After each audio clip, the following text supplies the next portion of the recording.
കൽപ്പിച്ച ശിക്ഷ എന്നിൽ നിങ്ങൾ നടപ്പാക്കണം. നൈമിക ശിക്ഷയാണ് ഭൗതിക ശിക്ഷ. പരലോക ശിക്ഷ എന്നേക്കും ഖാലിദൻ മുഖല്ലദ എന്നേക്കുമുള്ള ശിക്ഷയാണ്. റസൂലുള്ളാഹി സ്വല്ലല്ലാഹു അലൈഹി വസല്ലം എന്നിട്ടും പെട്ടെന്ന് നടപടി കൈകൊള്ളുന്നില്ല. ചോദിക്കുന്ന സഹബാക്കളോട്, ഇയാൾക്ക് മാനസിക രോഗമുണ്ടോ, കെറുക്കുണ്ടോ, എന്തെങ്കിലും മാനസികമായ പ്രയാസമുള്ള ഭ്രാന്തനാണോ? പറഞ്ഞു, ഇല്ല, അയാൾ നല്ല ബുദ്ധിയോടുകൂടിയാണ്. പിന്നെ റസൂൽ പറഞ്ഞു, അദ്ദേഹം കുടിച്ചു കാണും, അദ്ദേഹം ലഹരി പദാർത്ഥം ഉപയോഗിച്ച് കാണും. ഒരു സഹാബി എണീറ്റൊന്ന് ഉടനെ തന്നെ തൊള്ള തുറന്നു മണത്തു. പറഞ്ഞു, റസൂലെ കുടിച്ചിട്ടുമില്ല. അപ്പോൾ റസൂലുള്ളാഹി സ്വല്ലല്ലാഹു അലൈഹി വസല്ലം പറഞ്ഞു, അദ്ദേഹത്തിനെ എറിഞ്ഞു കൊല്ലൂ. ഹറശർഖയിൽ വെച്ചിട്ട് മദീനയിൽ അദ്ദേഹത്തിനെ എറിഞ്ഞു കൊല്ലപ്പെട്ടു. 3 ദിവസം ജനങ്ങൾ ചർച്ചയിൽ. ഹദീസിൽ കാണാം, ചില ആൾ പറയുന്നു അദ്ദേഹം പാപങ്ങളുടെ കൂമ്പാരത്തിൽ അദ്ദേഹം മുഴുകിയായിരുന്നു എന്ന്.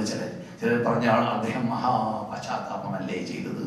3-ാം ദിവസം റസൂലുള്ളാഹി പറയുന്നു, നിങ്ങൾ മനസ്സിലാക്കിയതുപോലെയല്ല മാഇസ് എന്ന് പറഞ്ഞാൽ ആരാണെന്നറിയാമോ? അദ്ദേഹം ഒരു പശ്ചാത്തപിച്ചിരിക്കുകയാണ്. ഒരു ഉമ്മത്തിന്, ഒരു സമൂഹത്തിലേക്ക് അത് ഡിവൈഡ് ചെയ്യുകയാണെങ്കിൽ, ഓഹരി വെക്കുകയാണെങ്കിൽ മതിയായിരുന്നേനെ. അത്രയും വലിയ തൗബയാണ്, പശ്ചാത്താപമാണ് മാഇസ് ചെയ്തത്.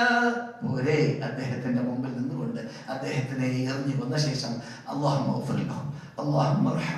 എന്ന് പറഞ്ഞതാരാണ്? ലോക നേതാക്കളുടെ നേതാവായ നബിയുന മുഹമ്മദ് റസൂലുള്ളാഹിയാണ്. മുഹമ്മദ് നബിയാണ്, റസൂലുള്ളാഹിയാണ് അവർക്ക് വേണ്ടി പ്രാർത്ഥിച്ചത്. ഇദ്ദേഹത്തിന് പുറത്തു കൊടുക്കണം, ഇദ്ദേഹത്തിന് അനുഗ്രഹിക്കണം എന്ന പദം. അദ്ദേഹത്തിന്റെ ഈ തൗബ, പശ്ചാത്താപം കേൾക്കുമ്പോൾ നാം മനസ്സിലാക്കിയില്ലേ, നമ്മുടെ പശ്ചാത്താപവും ഇവരുടെ പാപവുമായ വ്യത്യാസം. അവർ കരുതി കൂട്ടി ഇഹലോകത്തിൽ തന്നെ മോചനം നേടണം, തെറ്റുകളിൽ തെറ്റ് ശിക്ഷ കൈകൊണ്ടിട്ടാണെങ്കിലും ശരി എന്ന ആ തത്വത്തിലേക്ക് എത്തിയവരാണ്. കുറച്ചു ദിവസം കഴിയുമ്പോൾ പെണ്ണ് വന്നു, പറയുന്നു, ദൂതരേ, നിങ്ങൾ എറിഞ്ഞു വന്നതായ ആ മാഇസ് വ്യഭിചരിച്ചത് എന്നെയാണ്, എന്നെയും നിങ്ങൾ ശുദ്ധീകരിക്കണം, ശുദ്ധീകരിച്ചാലേ തീരൂ. ഇവിടെ പിന്നെ മടങ്ങുന്നതൊക്കെ പറയാനുള്ള ചാൻസില്ലല്ലോ. പറഞ്ഞു, ഇവർ പറഞ്ഞ കൂട്ടത്തിൽ ഞാൻ ഗർഭിണിയാണ് എന്ന് കൂട്ടിച്ചേർത്തു. അദ്ദേഹം വ്യഭിചരിച്ച വ്യഭിചാരത്തിൽ ഞാൻ ഗർഭിണിയാണ് എന്ന് കൂട്ടിച്ചേർത്തു. റസൂൽ പറഞ്ഞു, നിങ്ങൾ പ്രസവിച്ച ശേഷം വരിക എന്ന് പറഞ്ഞുകൊണ്ട് മടക്കി അയച്ചു. കൂടെ സീഡിമാരെ വിട്ടിട്ടില്ല, അവരുടെ വീട് മാർക്ക് ചെയ്തു തരാൻ പറഞ്ഞിട്ടില്ല. കാരണം ശുദ്ധരിൽ ശുദ്ധരാണ്. പശ്ചാത്താപം, ഹൃദയം തട്ടി പശ്ചാത്തപിക്കുന്ന പശ്ചാത്താപമാണ്. അതെ, അർശിന്റെ മീതിയിലേക്ക് കയറുന്ന പശ്ചാത്താപമാണ്. നല്ല വചനങ്ങൾ അവനിലേക്ക് കയറും.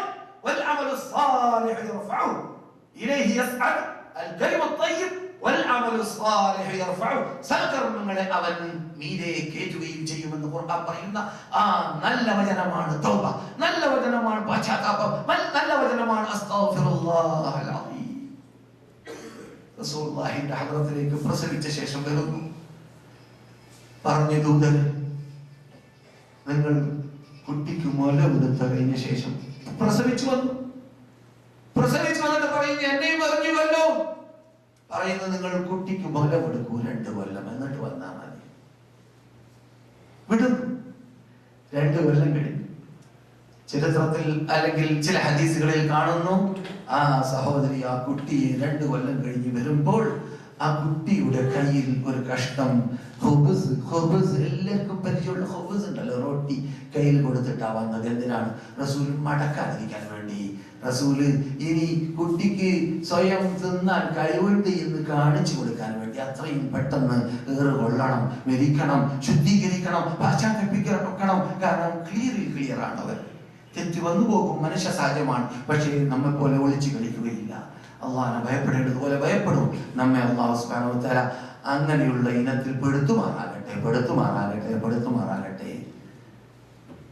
ശുദ്ധിയായി മുലകുടി അവസാനിച്ചു വന്ന ശേഷം എറിഞ്ഞു കൊന്നു. അരവരെ കുഴിച്ചു, എന്നിട്ട് എറിഞ്ഞു ഹറശർഖയിൽ വെച്ചിട്ട്. സംഭവം ബുഖാരിയിൽ, മുസ്ലിമിൽ. എറിഞ്ഞു വന്ന ശേഷം എറിഞ്ഞുകൊണ്ടിരിക്കവേ കൂട്ടത്തിൽ മഹാനായ ഖാലിദ് ഉണ്ട്. കല്ലെറിയുമ്പോൾ പറഞ്ഞു, ഒടിയവിടുന്ന് എന്നൊരു ആക്ഷേപാർഹമായ ശൈലിയിൽ നിന്ന്